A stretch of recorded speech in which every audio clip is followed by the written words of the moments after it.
in terms of getting Kerberos authentication working on iOS, and how to use it for enrolling Zscaler App transparently. So I've got two payloads here. The first I'm going to use in the Zscaler Beta tenant, which is tied to my Azure AD. So this is the mobile configuration file for Zscaler App. Basically, this mobile configuration, you typically deploy it by MDM, but I'm going to manually install it just to show you the process.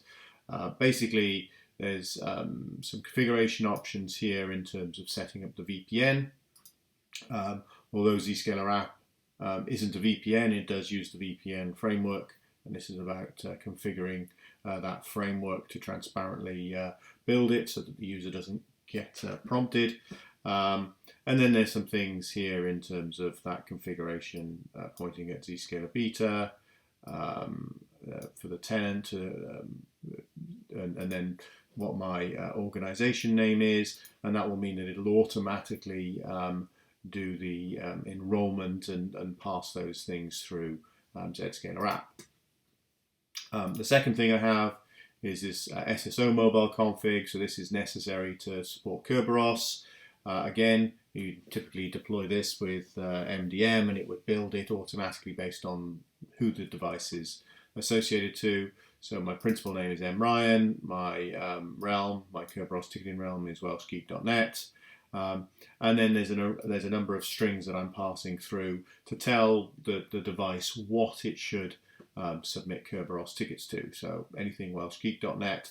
And then I've also got this autologon .Microsoft Azure AD SSO.com, which is the Kerberos service name for Azure AD. So this all gets pushed down as well. So I'm going to flick now. I'm going to go over to my mobile device, and I'm going to install these mobile configs on the device, and we'll show you that from first principles.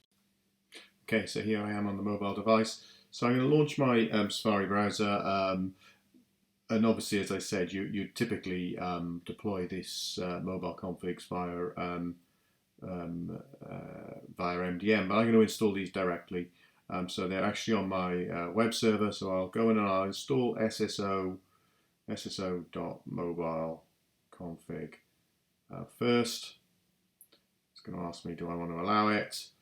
And you'll see here the details of it. We'll click install, and we'll install that profile, and there we go, it's there. So we take a look at this. You can see it's got my principal name and the realm, so I'm memryan@welshgeek.net, and it's got the URL prefixes, and it's eligible app IDs, all of them. Everything can authenticate using this. So if I go ahead over here and I'd say, let's go to my ADFS server, before I get a chance, it's going to prompt me for my password. So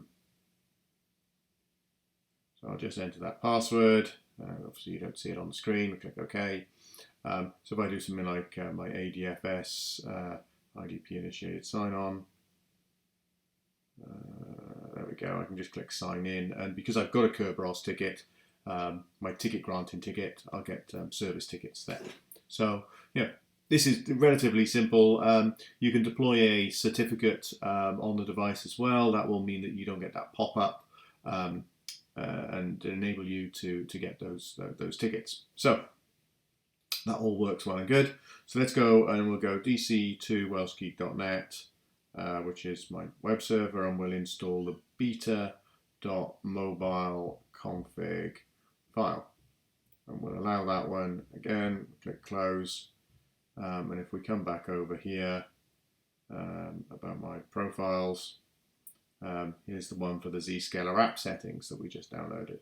So again, we'll enter the password, we'll click install, and we're all good to go. And that's going to automatically configure all the VPN settings and everything that are necessary for Zscaler App to be running. So if we now go to launch Zscaler App, you'll see it'll automatically sign in, it'll launch, it'll redirect, And at this point, it's hit the Microsoft page.